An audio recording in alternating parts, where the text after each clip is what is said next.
सभी को जय माता दी। कक्षा 11 स्टेट सब्जेक्ट में मैं गिरीश सर आप सभी विद्यार्थियों का हार्दिक स्वागत करता हूं।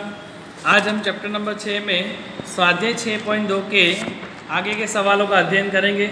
स्वाध्याय 6.2 में आज हम देखेंगे सवाल नंबर 13 और 14। सवाल नंबर 13 में देखते हैं क्या पूछा है। कक्षा 12 के सामान्य प्रवाह के बोर्ड की परीक्षा में किसी विद्यार्थी को कुल 7 विषयों की परीक्षा देनी है। टोटल सब्जेक्ट कितने हैं? 7। परीक्षा में उत्तीर्ण माने पास होने के उत्तीर्ण हेतु सभी विषयों में उत्तीर्ण होना आवश्यक है। सही बात है कि 12वीं कक्षा में 7 सब्जेक्ट हैं और पास होने के लिए सभी सब्जेक्ट में उत्तीर्ण होना आवश्यक होता है। प्रत्येक विषय में उत्तीर्ण होने के लिए कम से कम कुछ अंक तो प्राप्त करना होता है। सही बात है कि टोटल विषय में उत्तीर्ण होने के जैसे 33 मार्क्स में पास होते हैं तो कम से कम तो मार्क्स लेना ही है। तो इस परीक्षा में बैठने वाला जो विद्यार्थी है वो कितने प्रकार से फेल हो सकता है। माने 12वीं की परीक्षा में बैठने वाला विद्यार्थी कितने प्रकार से फेल हो सकता है वो ढूंढना है हमें।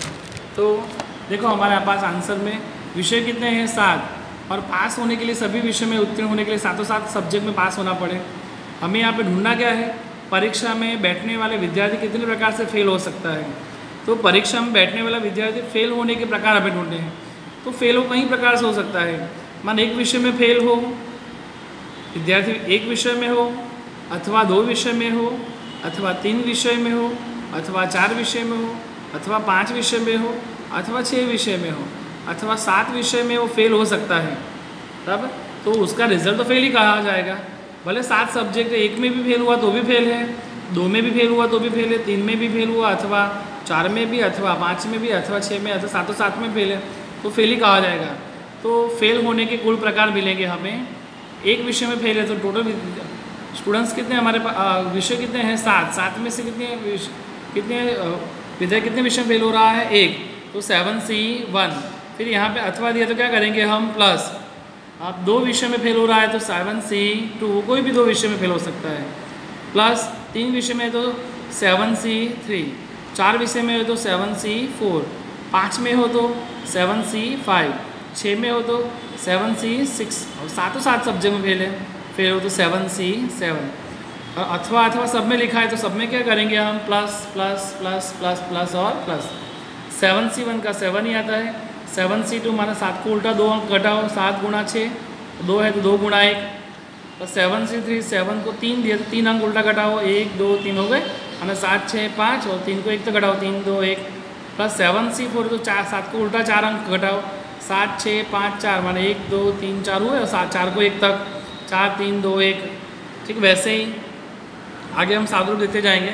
इनका आंसर यह आएगा, लास्ट में आंसर आएगा आपका 127। बराबर है। इस प्रकार ये उदाहरण आंसर 13 हुआ। अब हम देखते हैं सवाल नंबर 14 की ओर। सवाल नंबर 14 में लिखा है, एक होटल का मालिक उसके शहर में उपलब्ध 8 भिन्न भिन्न वर्तमान पत्र और 5 भिन्न भिन्न सामायिक हैं। हमारे पास वर्तमान पत्र कुल कितने हैं? 8 और सामायिक कितने हैं? 5। 8 वर्तमान पत्र है, 5 सामायिक में से उनमें से 3 वर्तमान पत्र और 2 सामायिक नियमित उसमें मंगवाता है। यह चुनाव कितने प्रकार से किया जा सकता है? ये पहला सवाल।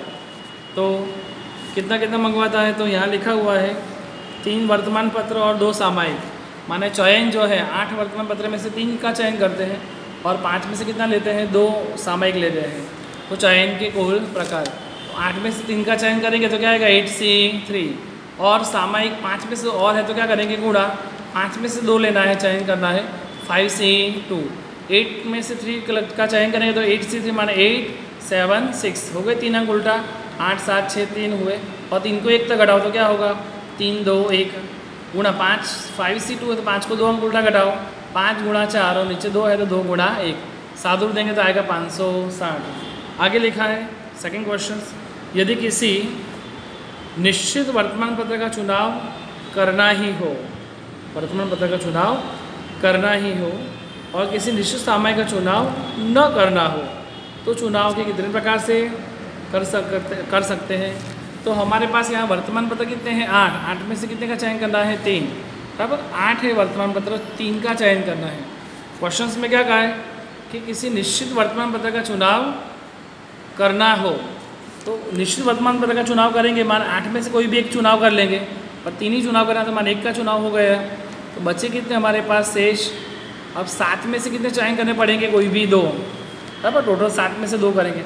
माने एक निश्चित वर्तमान पत्र का चुनाव करना है, माने 8 में से 1 का चुनाव कर लिया, माने चुनाव तो हमें टोटल 3 का ही करना था, माने 1 का कर लिया, बच्चे कितने हैं 2, तो अब 7 में से 2 का चयन करेंगे, माने 1 में से 1 का चयन करेंगे तो लिखेंगे 1C1 गुणा, बच्चे कितने 7 में से 2 का चयन करेंगे तो 7C2, बराबर, गुणा। आप आगे क्या लिखा है, किसी निश्चित सामयिक का चुनाव न करना हो, तो हमारे पास सामयिक कितने हैं 5, सामयिक कितने हैं 5, चयन कितने करने हैं 2।